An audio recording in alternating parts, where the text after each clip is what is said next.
Всем привет, ребят! Давно не виделись. Сегодня я покажу вам, как сделать вот такие красивые анимации текста. Приступим. Для начала тыкаем на инструмент текста и вводим любой текст. Я ввел Тамака, так как взял момент из этого аниме. Для создания первой анимации текста нам нужно раскрыть слой с текстом, нажав на стрелочку слева. Затем нажать на вот эту стрелочку и выбрать Position, Rotation и Scale. Далее в Add наводим синий селектор и выбираем Wiggly. Раскрываем его и Wiggle в секунду ставим 1,5. Но возможно ваш текст будет выглядеть лучше, если вы поставите 2 или даже 3. Correlation я ставлю на 0. Она нужна, чтобы в тексте анимировалась каждая буква по отдельности. Если оставить 50, то буквы будут как бы больше тянуться друг за другом. Теперь анимируем Position, Scale и Rotation. Если хотите анимацию как у меня, повторяйте за мной. Важно в конце ключи ставить не на 0, а с небольшим противодействием. Я поставил Position 3 и Rotation 2, чтобы анимация не была деревянной. Выделяем ключи и через скрипт Flow делаем вот такой график. Все материалы с этого туториала будут в моем ТГ.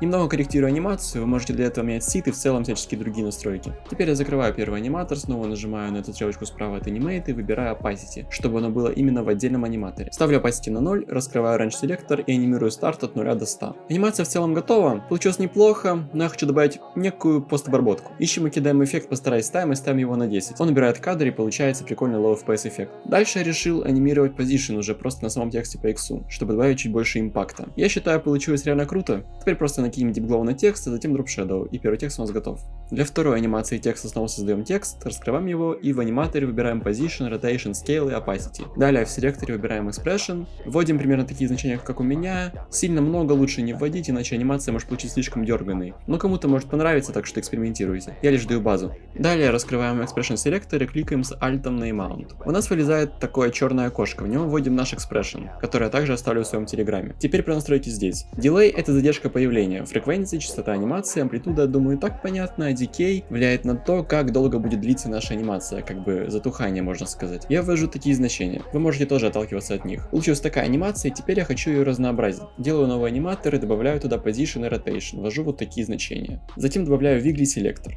Корреляцию ставлю 0, а Wiggle в секунду ставлю 4. Далее добавляю Posterize Time и ставлю его 8, так как эта анимация куда резче, и включаю Motion Blur на слое. Теперь добавьте Turbulent Displays и вводите значения, отталкиваясь от размера вашего текста. Чем больше у вас текст, тем больше можно делать значения. Поскольку текст у меня небольшой, то значения маленькие. Далее раскрываем Evolution Options и с Alt нажимаем вот сюда. В этом окошке пишем Time умножить на 5, далее анимируем Scale просто для того, чтобы придать больше разнообразия. Добавляем Deep Glow и Drop Shadow, все готово. Надеюсь, сегодня вы чему-то научились. Спасибо за просмотр, пока.